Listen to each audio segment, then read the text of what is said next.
And Jason, guys, I don't know who's hot on this, but I'll tell you, there is no line. There is no red line between satire and late night and what we talk about in politics. You had some, like Jon Stewart would talk about this beforehand, that we thought that Trump would kill comedy because how can you make fun of someone who's so ridiculous? And yet his administration has provided tons of comedy. If anything, it's impossible now to do late night television and not talk about politics. No one can escape it. Okay, well, let me talk about polarization.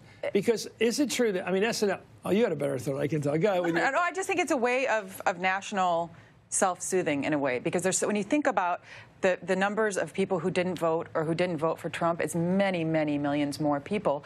And I think people have also been activated and awakened in many of the people who didn't vote. And this is a way of, I mean, there's nothing you can do at this point other than organize and self-soothe and at least find some humor in it. But the entertainment value of this president, I mean, it's a presidency. It's about the country, and yet it is being consumed as if it is nothing different than a TV show. It's huge ratings, not just for these shows, but for our business, for our newspapers.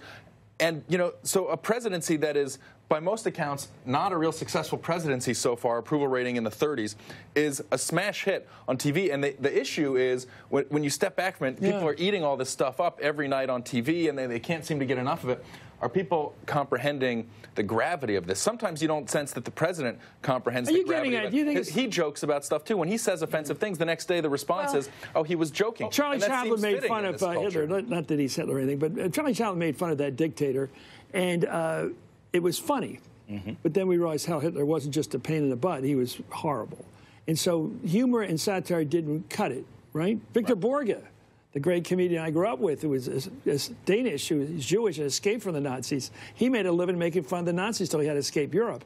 So, but the satire only goes so far, and I just wonder whether maybe you're suggesting, are you, that somehow we're covering up our own fears or legitimate fears, or else we're denying them? I don't know.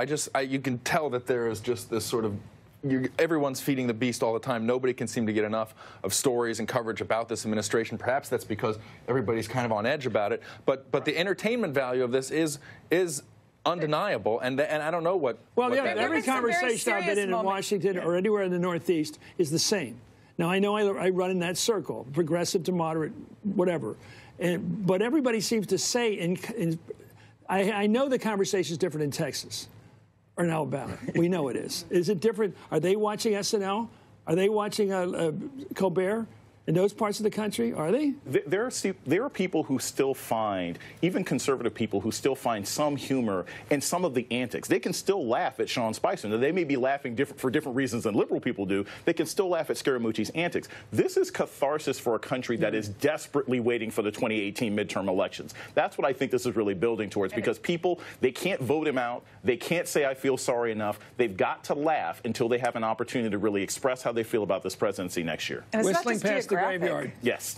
Chris, it's not just geographic, it's generational. Even before Trump ever came into office, we know that millennials, younger people, a disproportionate number of them are already getting their news from late night comedians. And so I think there is actually a civic sense among some of these comedians as well, that they're getting their jabs in and they're getting the information, they're getting the message across too through their comedy. And yes, they've even had some serious moments after some of the worst stuff that's happened, like Charlottesville. And it's a way to, I think, broadcast that to a younger generation that, I'm sorry, but fewer of them are watching us, they're watching the comedians. Speak for yourself. Up next, President Trump maintains there's been no collusion with Russia.